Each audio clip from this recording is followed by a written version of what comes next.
I'm Dr. Rhonda Bacharan doing my weekly vlog for MMANEWSLEAK. Today we're going to talk about chokeholds and the difference between asphyxiation and strangulation and why a person will either tap out or go to sleep. Normally, the brain needs at least 50 milliliters of oxygen to be able to be awake, cognizant, and to function. It only takes a few minutes for you to lose consciousness if you're not getting enough air to the brain. And what is in the air that's important? It's the oxygen. So it can go up through the carotid arteries, or it could go through your windpipe because the oxygen is penetrating through the air you breathe.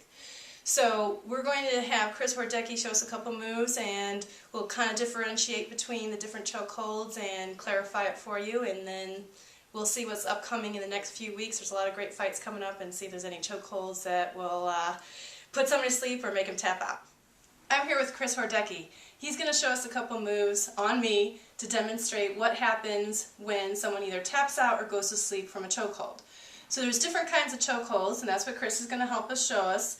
And it's either going to block off your carotids, which is the blood supply to the brain, and that's normally when people are going to go to sleep, or they're going to panic and start to feel like they're losing consciousness and tap out. Or it's going to block off the windpipe and then you can't breathe because you're not getting air from the lungs up to the brain. So there's two methods where the brain doesn't get its oxygen. The blood's not getting there, or the actual air is not getting there. So, Chris, what's the first move? Okay, so we'll start out with the blood. You brought that up first. So we'll do the rear naked. The arm's going across the throat, tucking the crook of your arm into the neck. Your backhand is coming all the way to the back. Okay, you're going to be sucking in with your choke arm, pushing down with your palm down with your top hand, and then applying pressure. You're going to choke, and this will allow your opponent to either tap out or go to sleep. Okay, how many pounds of force do you think someone in your weight category is putting on the neck?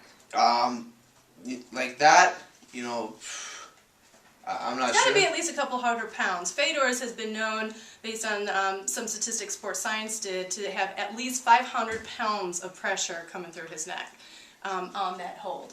So, you know, I would say anywhere from where you go from the lighter guys to heavy guys, you're going to have a few hundred pounds coming through the neck. So. Exactly, and you're combining that with also, you know, your leverage. Usually you have your hooks in, you're putting your hips in, you're squeezing from both sides, from here, from the back. So all that combined puts a person to sleep. Okay, so what's the next move? And the next one we'll do it from a front choke, will be the guillotine.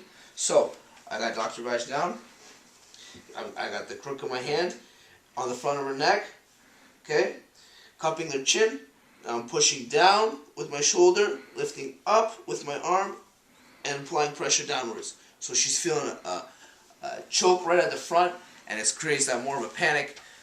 Okay, I can't breathe, and you create that tap.